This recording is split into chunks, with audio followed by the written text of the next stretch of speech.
बहुत समय पहले की बात है। एक नगर में एक किसान रहता था।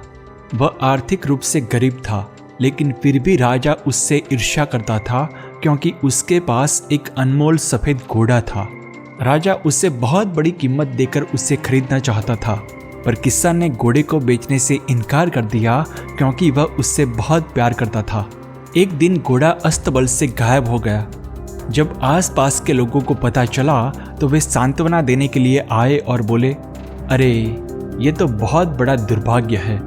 इससे अच्छा यह होता कि तुम घोड़े को राजा को बेच देते तो कम से कम तुम अमीर तो बन जाते। किसान ने सहज भाव से कहा, देखो भाइयों, इतनी जल्दी निष्कर्ष पर पहुंचना उचित नहीं है। बस इतना कहो कि घोड़ा अस्तबल में नहीं है। यह एक हकीकत है। कौन जानता है, शायद इसमें भगवान ने कुछ अच्छा ही लिखा हो। एक सप्ताह बाद एक रात घोड़ा वापस आ गया। वह न तो चोरी हुआ था और न ही कहीं खो गया था। वह अपनी मर्जी से जंगल में चला गया था और अब अपने साथ 2 जंगली घोड़े भी लेकर आया था। जब लोगों को यह पता चला तो वे फिर से किसान के पास आए और बोले, वाह, तुम तो बड़े भाग्यशाली हो। तुम्हारा घोड़ा वापस आ गया और अपने साथ 2 और भी घोड़े लेकर आया। किसान ने उसी सहज भाव से कहा, देखो भाइयों, मुझे भाग्यशाली कहने की कोई जरूरत नहीं है। बस इतना कहो कि भगवान की कृपा से घोड़ा 2 और घोड़ों के साथ वापस आ गया है। यही हकीकत है। उसके बाद किसान का एकमात्र बेटा उन दोनों जंगली घोड़ों को ट्रेनिंग देने लगा।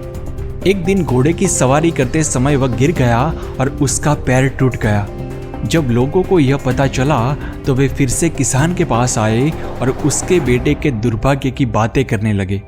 किसान ने सहज भाव से कहा, देखो भाइयों, इसमें दुर्भाग्य की कोई बात ही नहीं है।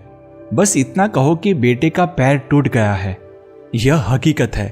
कौन जानता है, शायद इसमें भगवान ने कुछ अच्छा ही लिखा हो। कुछ दिनों बाद अचानक नगर में युद्ध की स्थिति पैदा हो गई। नगर के सभी युवकों को अनिवार्य रूप से सेना में भर्ती किया जाने लगा, लेकिन किसान के बेटे को छोड़ दिया गया क्योंकि उसका पैर टूटा हुआ था।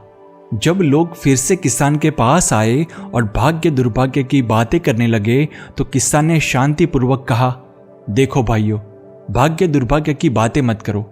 बस इतना कहो कि भगवान की कृपा से मेरे बेटे को सेना में भर्ती नहीं किया गया। यही हकीकत है। मित्रों, इस किसान के जीवन में अच्छी बुरी घटनाओं का उतार चढ़ाव आता रहा, लेकिन उसकी प्रतिक्रिया स्थिर रही। उसकी भगवान में श्रद्धा अडिग रही। वह साक्षी भाव से जीता रहा और सहज भाव से घटनाओं को स्वीकारता रहा। कम दुखी होने और सुखी से जीने का यह सबसे श्रेष्ठ तरीका है। कई बार हमारे साथ कई बुरी घटनाएं होती है, तब वे हमें कितना दुखी करेगी यह इस बात पर निर्भर करता है कि हम उन्हें कितनी गंभीरता या सहजता से लेते हैं। हमारा दृष्टिकोण क्या है। जीवन में अगर हमारी मनोकामना के अनुसार हो तो अच्छा है, और अगर न हो तो समझ लेना चाहिए कि निश्चित रूप से भगवान की इच्छा के अनुसार ही हो रहा है। वह हमसे बेहतर जानता है कि हमारे लिए अच्छा क्या है। ऐसे समय में सबसे महत्वपूर्ण है कि हम धैर्य और सकारात्मक दृष्टिकोण बनाए रखें।